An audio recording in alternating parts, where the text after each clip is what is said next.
Moana. Make way, make way. There's a lot to love about Moana. The animation is colorful and creative, the plot leads to some really cool places, and Lin Manuel Miranda's music in the movie is, in my opinion, some of the best that Disney has ever produced. Still, when I left the theater and thought about the movie I had just seen, I was struck by how empty I felt about the whole thing.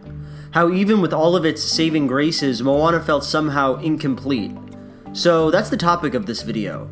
I'm going to go through Moana, paying specific attention to the plot and main character in the film, and try to explain why I had this lukewarm feeling when I walked away from it. What? In a lot of ways, the plot of Moana is as textbook as they come, and I don't have a problem with that. When I go in to see a new animated Disney film, I don't expect to see some new, innovative plot. I'm totally happy just seeing something standard and charming. And besides, the creativity of Disney is found much more easily in the music and animation department than it is in the plot department. I killed an eel, I buried its guts, sprouted a tree, now you got coconuts. So I wasn't surprised to find that Moana was basically just a reskin of Joseph Campbell's hero's journey, where the main character starts off the film in a mundane, safe world. Moana, come on. Let's go back to the village. They experience a call to action. Find Maui, deliver him across the great ocean to restore the heart of Te Fiti. They journey into the unknown to complete their quest. Sail across the sea and restore the heart of Te Fiti.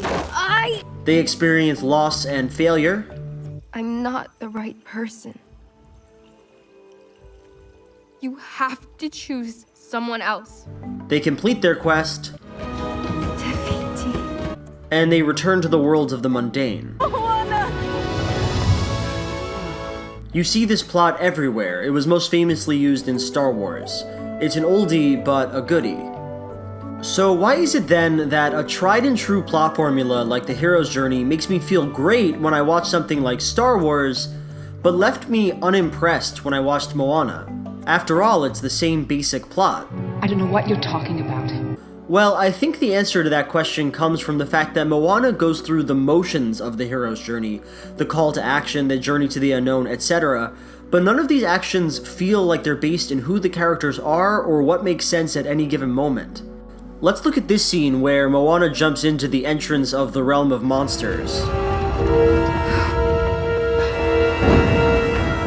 Don't worry, it's a lot farther down than it looks.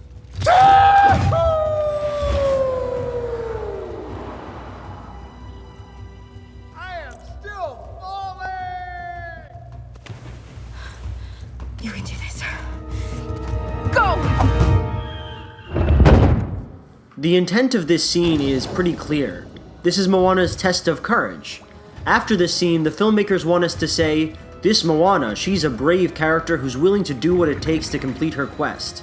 And in theory, that should work fine. But this scene makes no sense. Maui just jumped into a gaping hole in the earth. As he falls, he shouts up to her, so, why does she jump in? What gives her the impression that this fall won't kill her? Now, I'm not trying to be nitpicky here. I get that characters in movies sometimes assume more risk than the average person would. But there's two reasons why this scene falls flat for me. First, this isn't really an example of a character taking on risk. It's a suicide mission. A case where Moana has all the reason in the world to believe that if she jumps, she will die.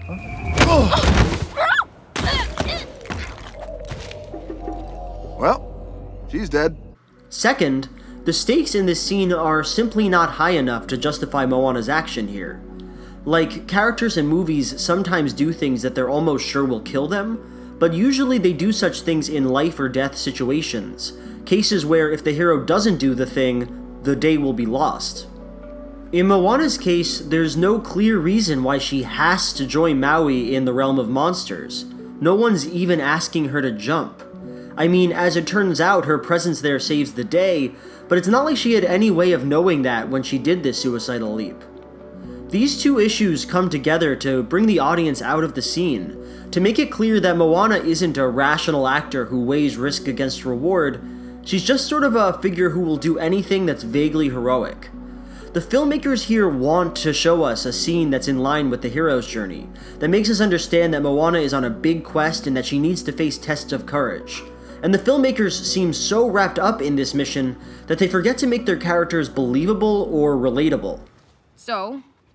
Let's look at another scene with a similar problem. You know, the ocean used to love when I pulled up islands. Because your ancestors would sail her seas and find them. All those new lands, new villages. It was the water that connected them all.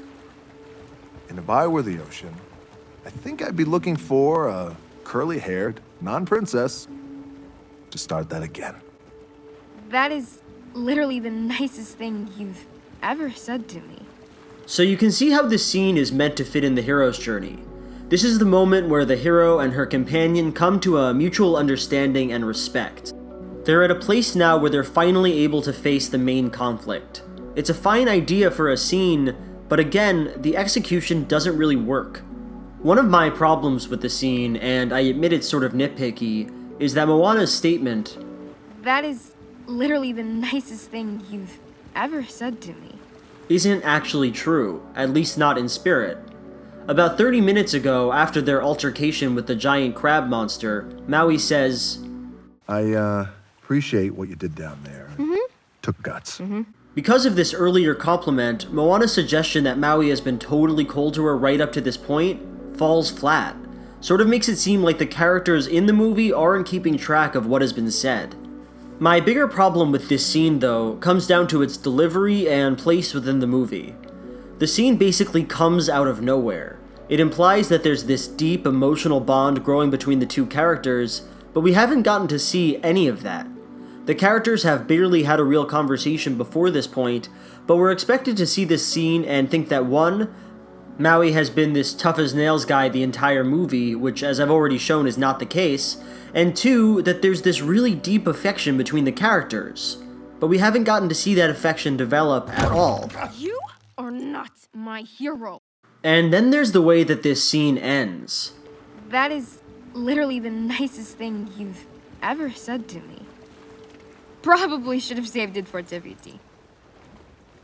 I did. This bothers me a lot because these lines make it absolutely clear that this scene was mostly just here to bridge the gap from Moana learning wayfinding and journeying across the sea to them being at their final destination. As it turns out, this scene, this awkward, stilted scene, wasn't really there to show their relationship growing at all. It was just there to shuttle the characters from one part of their journey to the next. All of these elements combine to make for a scene that completely fails to operate as a believable, cohesive aspect of Moana's hero's journey. The filmmakers want to show us this development in the plot and this development in the characters, but really they just want to give you the impression of these developments. Make it seem like Moana is progressing without actually showing the meat of this progression. One final scene. This one occurs toward the end of the movie, right after the all is lost moment where Moana starts to question her very role as a hero and considers leaving the journey behind. You're a long ways past the reef. Grandma? Sometimes the world seems against you. The journey may leave a scar, but scars can heal and reveal just where you are. Again, worthy idea for a scene, sort of flaccid execution. In order to make what I don't like about this scene clear, I want to show you this almost identical moment from The Lion King. Simba, you have forgotten me. No. How could I? You have forgotten who you are, and so forgotten me. Look inside yourself, Simba. You are more than what you have become. You must take your place in the circle of life. How can I go back? I'm not who I used to be. Remember who you are. This scene in The Lion King works better than its equivalent in Moana, not because of the scene itself, but because of what surrounds it. Everything in The Lion King is leading to this moment. Simba has spent the last 30 minutes, the last few years of his life, doing basically nothing with Timon and Pumbaa, denying who he is and denying his birthright. It means no worries for the rest of your days. So when Simba sees Mufasa and Mufasa tells him to remember who he is, it's really, really meaningful. It moves the plot forward and functions as a beat in the hero's journey, and it does that so well because what's happening with Simba in this scene has an entire movie behind it. Moana, on the other hand, doesn't justify this crucial scene at all. Like, really, why is it even happening? For one, there's no real reason why she should doubt the ocean's choice like she does. She's been nothing but capable for the entire movie. I mean, just look at the way she deals with these weird little coconut creatures. And we've already seen her bravely jump into a giant hole with barely a second thought. Go! Who else is a better candidate than this girl, who's literally the best from day one? And really, what brings on this all is lost moment? Nothing fundamental about her character was challenged. She wasn't forced to face problems that she'd been dealing with the entire movie. She just sort of makes a mistake, thinks that she can beat the fire monster by sailing real close to it, and it doesn't work out. Neither her failure nor her realization that she has to maintain her quest really say anything about her. So yeah, the movie wants to have this classic hero's journey movie beat, but it just doesn't earn it with character and plot development. And I think that word, earn, is at the heart of my problem with Moana. Nothing is earned in this movie. Is Moana going to have to brave stormy seas and journey to the island Maui's on by using her wit and tenacity? No, the ocean's just gonna sort of take her there. Maui? Is Moana going to have to get Maui to embark on this journey with her, even though he really doesn't want to? No, the ocean's just gonna sorta plop him back in the boat whether he likes it or not. Is Moana gonna have to face the fact that she's a human and isn't capable of doing the things a demigod can do? Nah, she's just gonna jump right in there. The whole movie wants to be Star Wars. It wants to be The Lion King, it wants to be Rocky and The Lord of the Rings. But it can't be those movies. It can't be relatable like those movies are, because even though it follows the same Joseph Campbell pattern that they do, has the same beats and the same moments, it's not willing to work for any of it. So yeah, I saw Moana and I liked it a lot actually, but I wanted to love it, and I didn't.